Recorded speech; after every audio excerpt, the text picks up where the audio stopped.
ಮೂಲ ಏನು ಉದ್ದೇಶ ಇದೆ, ಮೂಲ ಉದ್ದೇಶ ಇರುವಂಥದ್ದು ಯಾವ ಸಮುದಾಯಕ್ಕೆ ಹಣವನ್ನು ಬಳಸಬೇಕಾಗಿದೆ ಅದಕ್ಕಾಗಿ ಅದು ಬಳಸಬೇಕು ಅಂತ 70 ರದ್ದು ಮಾಡಿದ್ದು.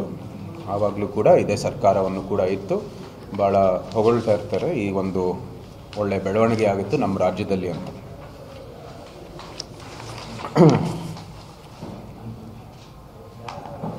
ಎಲ್ಲರಿಗೂ ಗೊತ್ತಿರೋ ಹಾಗೆ ನಮ್ಮ 2023ರಲ್ಲಿ ಈ ಕಾಂಗ್ರೆಸ್ ಸರ್ಕಾರ ಅಧಿಕಾರಕ್ಕೆ ಬಂದಿತ್ತು.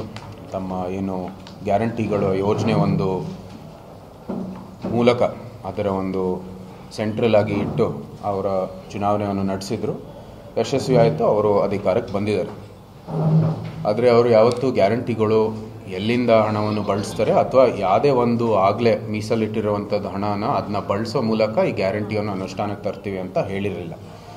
ಯಾವುದೇ ಒಂದು ಆರ್ಥಿಕ ಚೌಕಟ್ಟಿನಲ್ಲಿ ಇದಕ್ಕೆ ಸೆಪ್ರೇಟ್ ಆಗಿರುವಂಥದ್ದು ಹಣವನ್ನು ಎಲ್ಲರಿಗೂ ಆ ರೀತಿ ತೋರಿಸಿದ್ರು ಆ ಚುನಾವಣೆ ಸಂದರ್ಭದಲ್ಲಿ. ಆದರೆ 2023ರಲ್ಲಿ ನಮ್ಮ ಏನು SC/SP ಸುಮಾರು 7,713 crores ಅಂದರೆ 7,713.15 ಸಾವಿರ ಕೋಟಿ ರೂಪಾಯಿಗಳು ಮತ್ತು TSP 3,430.85 ಸಾವಿರ ಕೋಟಿ ರೂಪಾಯಿ, ಒಟ್ಟಾರೆ 11,144 ಸಾವಿರ ಕೋಟಿ ರೂಪಾಯಿಗಳನ್ನು ಗ್ಯಾರಂಟಿ ಯೋಜನೆಗಳ ಅನುಷ್ಠಾನಕ್ಕೆ ದುರ್ಬಳಕೆ ಮಾಡಿಕೊಂಡಿತ್ತು. ಅದೇ ರೀತಿ 2024ರಲ್ಲಿ SC/SP ನಿಧಿಯಿಂದ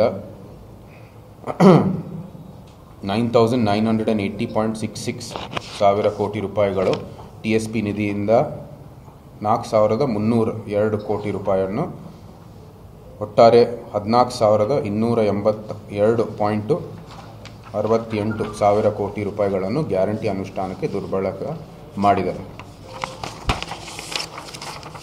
ಈ SC/SP ಮತ್ತು TSP ಅಂದರೆ ಪರಿಶಿಷ್ಟ ಜಾತಿಗಳ ವಿಶೇಷ ಘಟಕ ಯೋಜನೆ ಮತ್ತು ಪರಿಶಿಷ್ಟ ಪಂಗಡಗಳ ವಿಶೇಷ ಘಟಕ ಯೋಜನೆ, ಇದರ ಉದ್ದೇಶ ಪರಿಶಿಷ್ಟ ಜಾತಿ ಮತ್ತು ಪರಿಶಿಷ್ಟ ಪಂಗಡಗಳ ಸಬಲೀಕರಣ, ಶಿಕ್ಷಣ, ಉದ್ಯೋಗ, ಸ್ವಾವಲಂಬನೆ ಮೂಲಕ ಪ್ರತಿ ವ್ಯಕ್ತಿ ಕುಟುಂಬಗಳಿಗೆ ಸಶಕ್ತಗೊಳಿಸುವುದಕ್ಕಾಗಿ ಇದನ್ನ ಬಳಸಬೇಕಾಗಿರುವಂಥದ್ದು.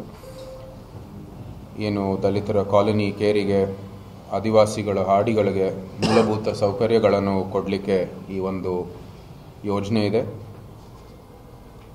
ಭೂ ಒಡೆತನ, ಭೂಮಿಗೆ ನೀರು, ಸ್ವ ಉದ್ಯೋಗಕ್ಕೆ ಸ್ವಂತ ವಾಹನ, ವಿದ್ಯಾರ್ಥಿಗಳಿಗೆ ಪ್ರೋತ್ಸಾಹದಾನ, ವಸತಿ ಶಾಲೆ, ಹಾಸ್ಟೆಲ್ ನಿರ್ಮಾಣ, ಇದೆಲ್ಲಕ್ಕೂ ಕೂಡ ಈ ಹಣವನ್ನು ನಾವು ಉಪಯೋಗಿಸಬೇಕಾಗಿದೆ. ಆದರೆ ಎಲ್ಲರಿಗೂ ಗೊತ್ತಿರೋ ಹಾಗೆ ಈ ಸರ್ಕಾರ ಕಳೆದ 2 ವರ್ಷದಲ್ಲಿ ಈ ಹಣವನ್ನು ಈ ಎಲ್ಲ ಕೆಲಸಕ್ಕೆ ಹೋಗಬೇಕಾಗಿರೋದು ದುರ್ಬಳಕೆ ಮಾಡೋ ಮೂಲಕ ಅವರ ಗ್ಯಾರಂಟಿ ಯೋಜನೆಗೆ ಅವರು ಬಳಸ್ತಾ ಇದ್ದಾರೆ. ಇದು ನಾವು ಖಂಡಿಸಿದ್ದೀವಿ ಮತ್ತು ಅವರಿಂದ ಒಂದು ವೈಟ್ ಪೇಪರ್ ಬೇಕೇ ಬೇಕು. ಯಾವ ರೀತಿ ಇದನ್ನ ದುರ್ಬಳಕೆ ಮಾಡಿದ್ದಾರೆ ಮತ್ತು ಏನಕ್ಕೆ ಈ ಥರ ಮಾಡಿದ್ದಾರೆ, ಈ ಮೂಲ ಉದ್ದೇಶ ಬಿಟ್ಟು ಬೇರೆ ಇದಕ್ಕೆ ಉಪಯೋಗಿಸ್ತಾ ಇರೋವಂಥದ್ದು ಏನು ಕಾರಣ ಅಂತ ಅವ್ರು ಹೇಳಬೇಕಾಗಿದೆ. ನಾನು ಆಗಲೇ ಹೇಳಿದೆ, 70 ಅವರು ರದ್ದು ಮಾಡಿ ಭಾಳ ಬೆನ್ನು ತಟ್ಕೋತಾ ಇದ್ದರು. ಆದರೆ ಇದೇ ರೀತಿ ಆ 7C ಕೂಡ ಅವರು ರದ್ದು ಮಾಡಬೇಕಾಗಿದೆ. ಈಗೇನು ಹೇಳಿದ್ದಾರೆ 7C ಮೂಲಕ ಇದೇನು ಕಾನೂನು ಬಾಹಿರವಾಗಿಲ್ಲ ಅಂತ ಹೇಳಿರೋದು. ಆದರೆ ಅದು ಒಂದು ಲೋಪದೋಷ. ಅವರು ಕಾಯ್ದೆಯಲ್ಲಿರುವಂಥದ್ದು ಲೋಪದೋಷವನ್ನು ಬಳಸಿ ಅವರು ಈ ಥರ ಗ್ಯಾರಂಟಿ ಅನುಷ್ಠಾನಕ್ಕೆ ಎಲ್ಲ ಹಣಗಳನ್ನು ತಗೋತಾ ಇದ್ದಾರೆ. ಈ ಹಣ ಇರೋದು ಬರೀ SC/ST ಸಮುದಾಯಕ್ಕೆ ಬಳಸಬೇಕಾಗಿರೋವಂಥದ್ದು. ಆದರೆ ಗ್ಯಾರಂಟಿಗಳು ಎಲ್ಲರಿಗೂ ಸಹ ಲಭ್ಯವಿದೆ. ಬರೀ SC/ST ಅಲ್ಲ, ಹಿಂದುಳಿದ ವರ್ಗಕ್ಕೂ ಸಹ ಇದೆ, ಅಲ್ಪಸಂಖ್ಯಾತರಿಗೂ ಇದೆ, ಅನೇಕ ಸಮುದಾಯಗಳಿಗೂ ಸಹ ಈ ಗ್ಯಾರಂಟಿ ಯೋಜನೆಯನ್ನು ಅನುಷ್ಠಾನ ಮಾಡಿದ್ದಾರೆ. ಸೊ ಈ ಏನಿದೆ ನಮ್ಮ SC/SP TSP ಫಂಡ್ಸು ಬರೀ ನಮ್ಮ ಪರಿಶಿಷ್ಟ ಪಂಗಡ, ಪರಿಶಿಷ್ಟ ಜಾತಿಗಳಿಗೆ ಬಳಸಬೇಕಾಗಿರೋ ಹಣ ಈ ಕಾಯ್ದೆಯಲ್ಲಿರುವಂಥ ಲೋಪದೋಷವನ್ನು ಬಳಸೋ ಮೂಲಕ ಈ ರೀತಿ ದುರ್ಬಳಕೆಯನ್ನು ಮಾಡ್ತಾ ಇರೋದು ಭಾಳ ಸ್ಪಷ್ಟವಾದ ಆರೋಪ ನಮ್ಮದು.